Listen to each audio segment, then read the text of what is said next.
तो चलिए एक कहानी में चलते हैं, मगध के शाही दरबार में।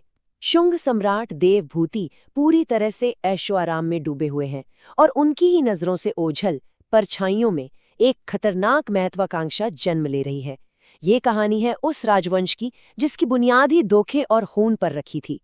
बस ये 3 शब्द, एक मंत्री, एक हत्या और एक राजवंश, इन्हीं में छिपी है एक पूरे साम्राज्य के पतन की और एक नए लेकिन बहुत छोटे युग के उदय की कहानी।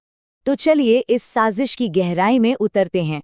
इसकी जड़ें जुड़ी हैं एक बहुत ही चालाक मंत्री वासुदेव कण्व और एक लापरवाह सम्राट देवभूति से, जिनकी कमजोरियों ने ही अनजाने में उनके खात्मे का रास्ता तैयार कर दिया। और ये हैं इस पूरी कहानी के मुख्य किरदार, वासुदेव कण्व।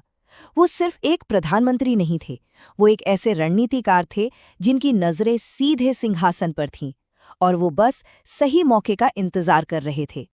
तो ये सब हुआ कैसे? देखिए, वासुदेव का प्लान एकदम सीधा और बहुत क्रूर था। उन्होंने सम्राट देवभूति के भोग विलास वाली आदतों का पूरा फायदा उठाया, फिर चुपके से राजा की ही सेनापति को अपनी तरफ कर लिया और 73 ईसा पूर्व में एक महल की साजिश के तहत सम्राट की हत्या करवा दी।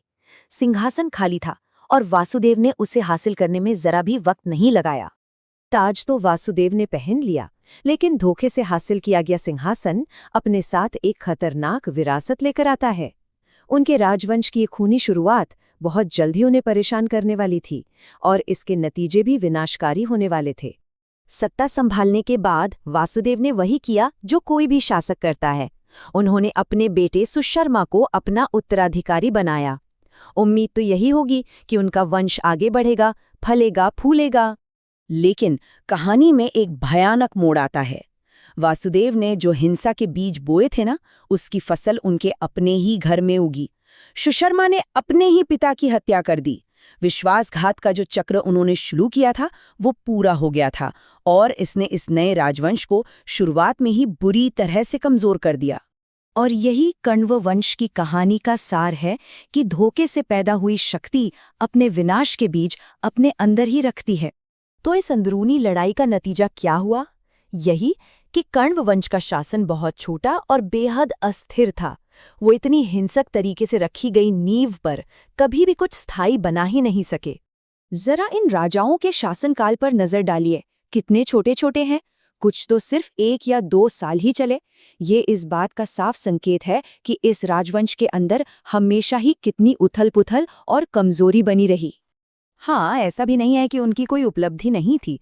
उन्होंने मौर्यों और शुंगों द्वारा बनाए गए प्रशासनिक सिस्टम को बनाए रखा और कुछ हद तक मगध को बाहरी खतरों से भी बचाया। लेकिन ये कोई महान उपलब्धियां नहीं थीं। ये बस किसी तरह से व्यवस्था को बनाए रखने जैसा था। और अब हम पहुंचते हैं कण्व वंश के अंत पर। देखिए, इसका पतन सिर्फ एक राजवंश का अंत नहीं था, बल्कि भारतीय इतिहास में एक बहुत बड़ा मोड़ था। ये मगध के सदियों पुराने प्रभुत्व के युग का आखिरी अध्याय था। 28 ईसा पूर्व, वो साल जब सब कुछ खत्म हो गया। कण्व वंश, जो साजिश में पैदा हुआ था, अब अपने अंतिम पतन का सामना कर रहा था। आखिरी चोट दक्षिण से आई।